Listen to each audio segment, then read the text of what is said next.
Amaravati capital gains మరో 2 ఏళ్లు పొడిగించేలా కేంద్రాన్ని కోరాలని అమరావతి రైతులు ముఖ్యమంత్రి చంద్రబాబును కోరారు. పరిష్కరించదగ్గ సమస్యలన్నిటికీ త్రిసభ్య కమిటీ న్యాయం చేస్తుందని రైతులకు సీఎం చంద్రబాబు తెలిపారు. హైదరాబాద్ తరహాలో అమరావతి అభివృద్ధి చెందాలంటే 29 గ్రామాల పరిధి సరిపోతున్న చంద్రబాబు పూర్తి స్థాయిలో అభివృద్ధి చెందాలంటే తాను తీసుకునే నిర్ణయాలకు రైతుల నుంచి కూడా మద్దతు కావాలని కోరారు. రాజధానికి భూములు ఇచ్చిన రైతులుగా వారిపై అభిమానం, కృతజ్ఞత ఉన్నాయన్నారు. అమరావతికి వ్యతిరేకంగా కొందరు కావాలని సోషల్ మీడియాలో పోస్టులు పెడుతున్నారని రైతులు సీఎం దృష్టికి తెచ్చారు. సీఎంతో అమరావతి రైతుల భేటీకి సంబంధించి మరింత సమాచారం మా ప్రతినిధి రాజేష్ అందిస్తారు. అమరావతి రైతుల సమస్యలకు సంబంధించి కొద్దిసేపటి క్రితం దాదాపు 80 మంది రాజధాని రైతులు సీఎం చంద్రబాబుతో ప్రత్యేకంగా భేటీ అయ్యారు. వాళ్ళ సమస్యలు కూడా చెప్పారు. అయితే కొంతమంది మనతో మహిళా రైతులు ఉన్నారు, వారిని అడిగి తెలుసుకుందాం. మేడం, ప్రధానంగా ఇవాళ సీఎం సంబంధించిన మీటింగ్లో ఏ అంశాలు ప్రధానంగా చర్చకు వచ్చింది?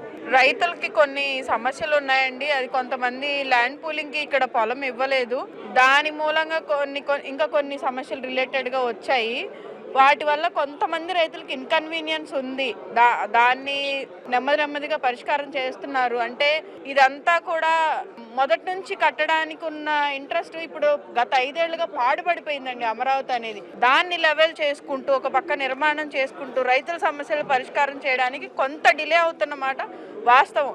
కానీ దాన్ని దాదాపు 90% పరిష్కారం చేసిన 3 మెన్ కమిటీ వేశారు. ఎంపీ గారు, ఎమ్మెల్యే గారు, మినిస్టర్ గారు అందరితో కమిటీలు ఉన్నాయి. అన్నీ ఒక్కొక్కటి సార్ట్అవుట్ జరుగుతున్నాయి.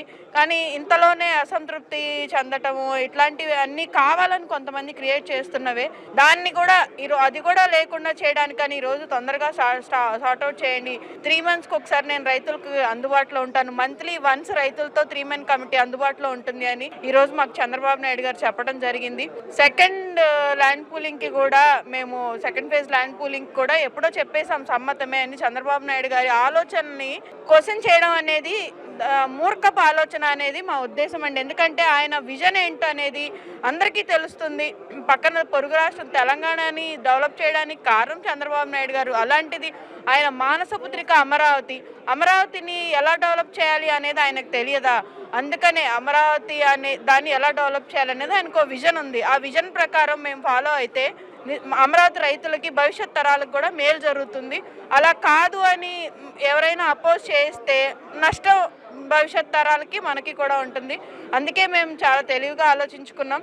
చంద్రబాబు నాయుడు గారు ఆలోచనే ఫాలో అవ్వాలి, సెకండ్ ఫేజ్ ల్యాండ్ పూలింగ్ అనేది జరగాలి అనేది మేమందరం ఆయనకి ఈరోజు ఏకగ్రీవంగా చెప్పడం జరిగింది. ఆయన కూడా మా సమస్యలన్నీ త్వరితగతిన పరిష్కరించేలాగా చేయమని సంబంధిత మంత్రి గారిని పురమాయించడం జరిగింది. ఈ వీడియో మీకు నచ్చినట్లయితే లైక్ కొట్టి షేర్ చేసి మా వైకే టీవీ ఛానల్ని సబ్స్క్రైబ్ చేయండి.